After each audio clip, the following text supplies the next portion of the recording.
Hello, everyone. My name is Tim B. Green, and this is Crush It Club, episode 58, The Righteous Mind. So this is a book review, a book that was written by Jonathan Haidt. He's written some other books that I quite liked. He wrote The Coddling of the American Mind, which I really enjoyed and agreed with. He also wrote The Happiness Hypothesis, and I think both of those are excellent books I would recommend. The Righteous Mind, I would say less so. It was interesting, but I rated it as 3 out of 5 because even though I confirmed that he is in fact atheist, he seems to be biased about the value of religion, and though he isn't religious, and has rose-colored glasses as to the dark side of the same. So essentially what he's talking about is the cultural divide, the political divide between the left and the right. And he spends quite a bit of time talking about religion and how religion causes groupishness or flicks the hive switch, causes people within that group to treat each other better and more morally. But also, as a side effect, tends to treat people outside that group less well, but that effect is less than the positive gained on the inside of the group. But that's only good if you're on the inside of the group. And that's why I don't think he's looking at this in a balanced way. So there's two kinds of unity activities, and those are synchronous. So that could be a rave where people are dancing together, a football game, drum circles would be my favorite type of unity activity, right? So it's just synchronized movement that you do together. It could be marching. There's any sequence of things where people are doing it together in time is a synchronous activity. Now there's another category that also produces this sort of group mind, this group unity, this thinking and feeling that you're part of something greater than yourself. And then it's coordinated activity. So this could be barn raising, a team obstacle course, something like Outward Bound, those team building things you maybe sometimes do if you work at a big company, or team sports, where you have, at least within the team works together to achieve a defined goal, a defined end. Well, any of these activities could be religious, or there are religious activities that fit into these categories. I'm a little worried about looking only at that side of it because, like I said, there is a dark side to religion, and that is if you are not of our religion, or specifically, depending on which intensity of Christianity you believe, if you are not of God, you are of the devil. So that gets very extreme to me and says that everybody who doesn't agree with you is your enemy. So that's why I worry about unity within that, and that doesn't occur within secular groups, in that anybody can join a secular activity and need not be excluded because of some belief they do or do not have. So I personally think that his idea of using sort of the group unity thing is really good, except I think he's thinking too small. So he's like, well, if we have big enough groups, they'll mostly treat each other good and they'll treat everybody else a little less well, but that's okay because overall the net good is good. But I can't really agree with that because he talked about going to Orissa in India for 3 months, and for some reason he mistook that as having good cultural insight. I don't care what he studies or what his PhD is in. I know people who have lived here in Japan for decades who are foreigners, and they go, I know Japanese culture better, but I don't feel like any foreigner can ever truly understand Japanese culture. And that's a more realistic view of it, because the people I'm talking about were smart, well-educated people also. So the reason I'm saying this is a friend of mine who lived in India for approximately 15 years recently told me a story about, if you're a Dalit, that is, if you are one of the lower caste which is obviously a religious tradition in India.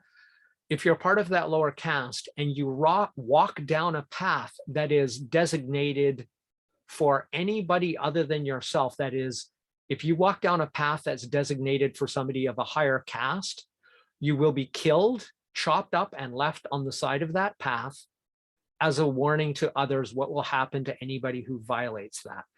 So I think Haidt is too optimistic about how dark and intolerant religious outgroups or religion can be, because this isn't the exception. This is what will happen if a Dalit walks down the wrong path in India. And in the words of my friend, he says, and the police won't even prosecute it, they won't investigate it. This is all, of course, illegal in Indian law, but culturally, this is going to happen. If you're a Dalit, you walk down the wrong path, you're going to die, and you're probably going to be chopped up and put on display as a warning. So we are a long way from saying religion is open enough to be tolerant and add more net good to the world than also equal or potentially greater harm. Now, of course, we're talking about extreme versions, right? I'm not saying that's the case for every religious group. I know lots of my friend who told me this is extremely religious, and I am not. So I think what we need to do is we need to think of a hell of a lot bigger group. Why don't we think about how the fact that the internet gives us instant global communication, and instead of thinking of groupish thinking or throwing the Hive switch for my religion versus your religion, or my religion versus my atheism, what about thinking about, as a group, doing groupish activities, coordinated groupish activities like pursuing the Sustainable Development Goals? Is there anybody on Earth, well, you know, maybe human traffickers aren't up for human rights, but the rest of most people on the planet are. So if we have an outgroup of truly bad people that are globally considered bad, like slave traders, and instead of focusing on religion, we focus on humanitarian causes where we can all say, yeah, we can all get behind this, and use that same sort of group mindset that he talks about, this hivishness or groupishness, but where the in-group is humanity rather than people who believe the same religion as us, because he focuses specifically on that. And I'm already running out of time, but that's essentially the main thing I wanted to say. And he says that the new atheists, which are basically scientists who argue about the lack of value in religion or the harm in religion, which, by the way, I tend to agree with when it's taken to extremes. He says they should read Durkheim because they don't see the sociological, cultural relevance of religion. Well, in response to that,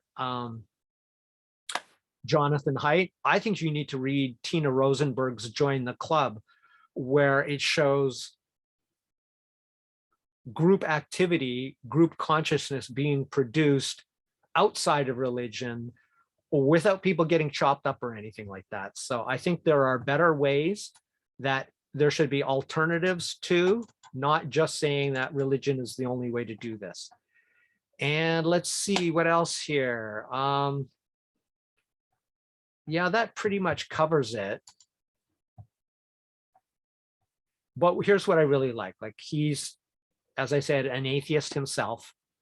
He's a scientist, though I have some concerns about his version of science. That is, he's a moral psychologist, and the work he's done is actually all based around surveys.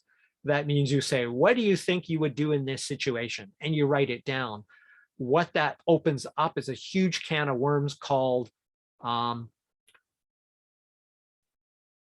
demand characteristics. That is, the people filling out surveys, first of all, can lie.